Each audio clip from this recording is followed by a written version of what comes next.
Kita ta subong is ang mayor ta no, ang city mayor. Mayor Greg nagpagawa sang 12 ka administrative actions. Administrative actions sa 12 ka empleyado sang city. So unang taon-taon mo ni sang dako gid nga kwan nga effort sang city government nga to strengthen our governance no kag to better the public service sa publiko. So ang 12 ini no nakalakip ini duha ka doktor sa City Health Office no for misconduct no nang pagtratar nila sa mga pasyente dira nami no so abusive languages no so ginpagwaan na ni Mayor sang show cause order sa duha ka doktor. Next is diri sa tourism office may isa ka empleyado na nag-cash advance 2.5 million may formal charge na gid siya. Sa City Engineers Office, apat ka empleyado dito ginpagwaan na formal charge. These are the employees involved sa expired cement, no? Then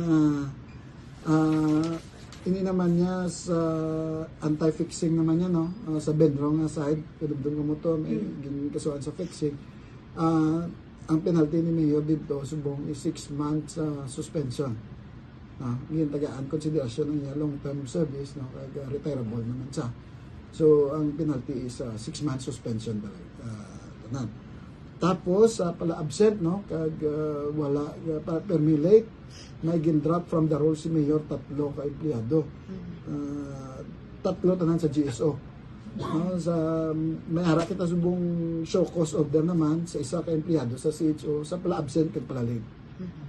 So 12 ni tanan ang Mayor Greg subong. Gin-recommend sa administrative actions. Ano itong background ng doctor sa CHO?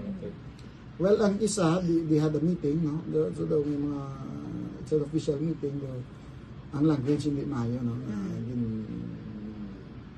Pagwaya during the meeting. So, ano to? No? Ang isa is pasyente. No? So, pasyente yung pagtatar hindi maayo. So, these are all made, no? Na dapat i-strengthen ta no ang paghatag ng sakto nga gobyerno na serbisyo sa pamumuno. Ano to kanila nga sanction? Show cause nag-start kay recent ang itanan. Baling patient anong ang patient na reklamo. Yes. Isa. Unfortunately no ang patient is babae no nag ang iyan nanay ang nagreklamo no hindi namin ang pagtatara siya. The words used hindi namin.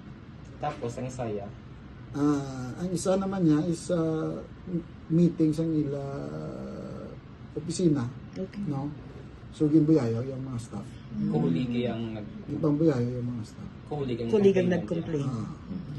So show cause pa na. So the mayor exercises motu proprio prerogative niya mag-issue sa show cause order. Kasabat na sila. Ang isa ka doktor nagsabat na.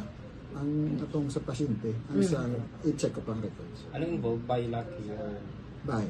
duwa ka ba? Dua ka bahay na. Okay. Okay. Number 2? Ay, yes, so return, may mga utang niya silang na-dismiss. Hindi. May isa di. Isa involved sa utang. Yung drop from the rules na niya. Ang isa. From the rules goods thing. Wala na gid sila sa gobyerno. Dismiss. Yes, Tatlo sila na. Benro. Tatlo sa GSO. Just Regular employees na nila. Regular employees. Ang sa Benroy, attorney, sana ma-take effect ang 60-day suspension? Or natapos? 6 months. 6 months gali, 6 months Nag-effect suspension. na. Okay. He is now serving the 6 months suspension. He had already signified his intention to retire, which the mayor had accepted. Daging consider. Retirable age. Ang sa semento, nakitaan ka. Ang sa simento, we have a formal charge no, para sa apat nito na involved sa supply officer.